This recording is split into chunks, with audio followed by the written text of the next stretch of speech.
This past week, Philadelphia Mayor Parker came out and gave her support for the new 76th place downtown arena for your team, your town, your Philadelphia 76ers. And there's been some uproar about this. We're going to break it all down next and what it means for Market East, Chinatown, and the adjacent neighborhoods. So if you get some value out of this, you like what you hear, or you got questions about real estate that our team can help you with, make sure to hit subscribe to the channel, click on the bell for notifications, and if you want to talk to us about your real estate needs, you can do that with the link in the comments. 76th Place is one of the more controversial developments that's happened in a very long time in the city of Philadelphia. Mayor Sherelle Parker came out earlier this week, gave her support for 76th Place and the $1.55 billion project set to be completed in 2031. And there's a time frame here for City Council to approve all this, because if it's not approved by the end of the year, construction won't be completed in time for the Sixers to move into the arena when their lease is up at the Wells Fargo Center. So there's a lot of things at play here. And from her press conference, she came out and spoke about this last week. They emphasized the private funding here. There's no state or city funding, which is unusual for arenas like this. There are $50 million in community benefits. Half of them are earmarked to go towards programs and initiatives in the surrounding communities, and the other half of the $50 million is designated for city-wide initiatives to help the city of Philadelphia make sure they're building communities in the right way. There's also $180 million in pilots, which is profit-in-lieu-of-taxes. So they're going to be making sure that the city is, and the Sixers are paying their fair share, and they have $180 million in pilots going towards the city as well. So they're not paying taxes on all this, they're paying it in profits. And what this deal does, it would keep the Sixers in the city of Philadelphia until 2061 at a minimum. Obviously, 30 years for an arena tends to be kind of a long time for these buildings. And what's kind of happened since she came out and approved this, the city council still got to approve this. I want to be very clear. This is the first step. And what needs to happen next is that there was the news conference that was called, and she announced everything in her support for the arena. Then there's Councilman Mark Squilla, whose district is included in the proposed site. He has to introduce the bills on behalf of the administration, and he's going to give the community 30 days to review the legislation before introduction.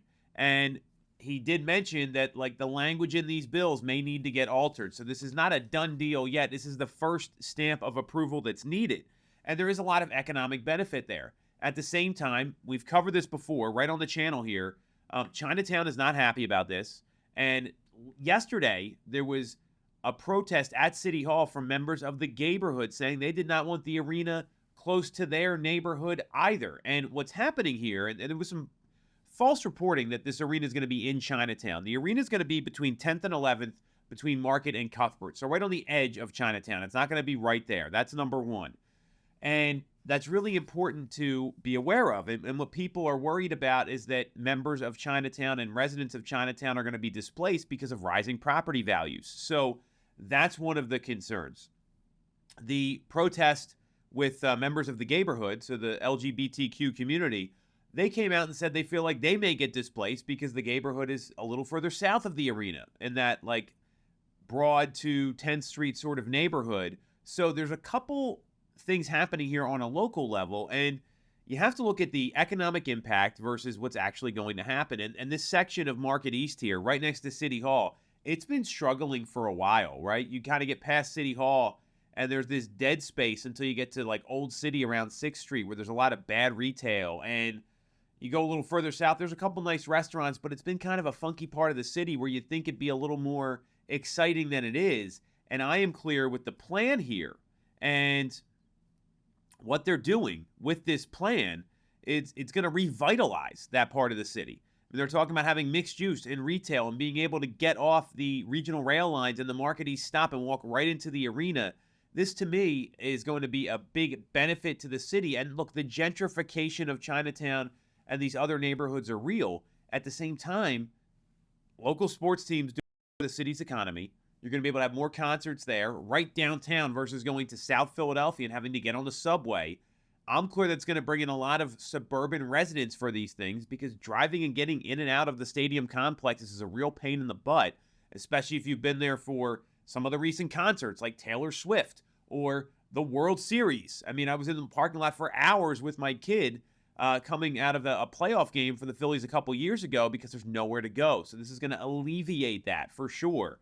And I'm a big believer that having this stuff downtown creates some buzz and excitement and brings in residents. So I see this as a big plus. We'll have to see what happens with the city council approval. It's a step in the direction of this getting approved. I'd love to know what you think in the comments about this. If 76 Place is a plus or a minus, I'm a big believer that this is something that's going to be good for the city in the long term as long as they honor their portions of the agreement for the adjacent neighborhoods.